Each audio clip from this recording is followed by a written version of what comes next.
And we are live, and we'll just go look right over here on this side and shit like that. Don't die. No, you good? What's up, bro?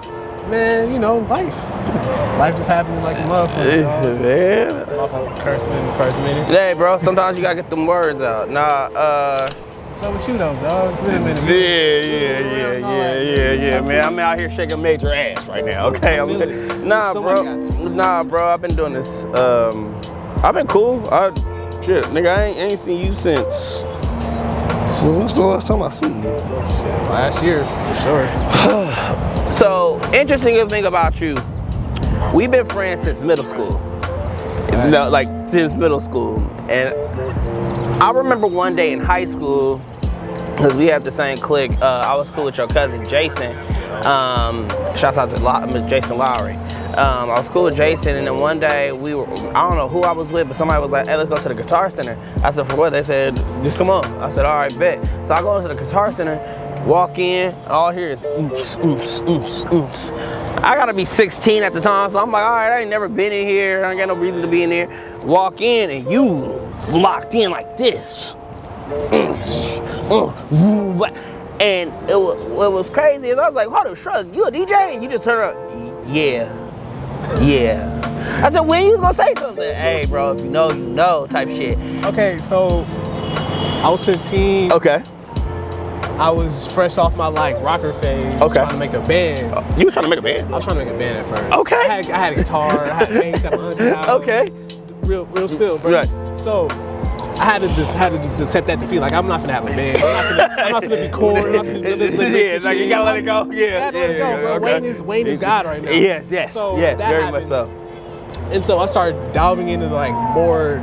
I stumbled onto Daft Punk stuff. Yeah. After a while. Yeah. And that just opened my world to other places, from labels to countries to just DJs. So at that point in time, I'm looking up this series called the 10-minute mix, where you had to put in a 10-minute mix on YouTube of you just transitioning. It was 5 to 6 songs, and I would just watch that for days on end, just discovering new music. Right. Just searching for songs, and then figuring out, oh, that's that song, and then just figuring out, connecting the dots with different mixes and all this shit. All the while still learning, oh, they do this shit in France, they do this shit in Brazil. Everybody got the same setup.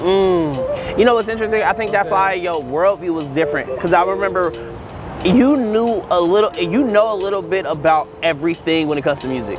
There's not too much that I can have conversations with people about music, and you know these things, but you gotta think, at 16, I was dancing competitively, so I'm listening to Daft Punk and funk music. I caught on a lot of weight. Remember, I missed the Dipset run. I missed it. I was focused on something else, but I remember watching you be so locked into DJing. And it's funny because you talk about the 10-minute mix situation. I've watched you DJ, and people out here, you like the Lord of the Underground. Yeah, I know you don't like it. I knew you were gonna say that. I knew you were like, no, but you were like, every time I talk to somebody about, I'm like, oh yeah, Shruggs. Oh no, Shruggs. No, nice. Yeah. Every time, everybody though, Drew was saying, Dage said it, Kale said it. Everybody be like, no, nasty. How do you feel about that? I'm glad that it's recognized, because I often obsess about the niche things. You know what I'm saying? I'm always a kid that's like, nah, that song though, that's the shit. Right. Do you hear how this song is played? Right. Shit? Do you hear how this and all that? So I never really took into consideration that was actually a credible thing. I just like to what you like.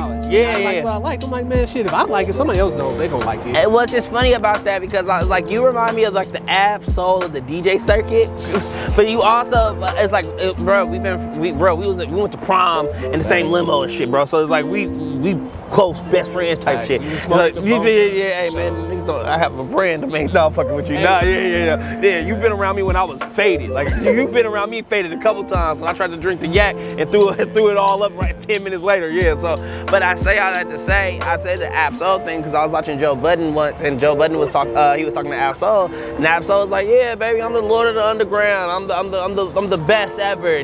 But it's what does that mean if I'm not getting to the chili at this point? Yeah. And it's and I wonder where I see, in my mind, I see Shruggs DJing in France, in Berlin, in China, doing the boiler rooms and stuff like that. That's what I see. But like, what do you see for yourself in that way? Or is that something that you even thought about doing when you were younger? Oh, most definitely. That was the destination, because everyone that I liked was doing I Love Techno. Everybody that I liked was doing hard at LA. You know what I'm saying? I was following this YouTuber that was just following all that shit. So yeah, I wanted that as a kid.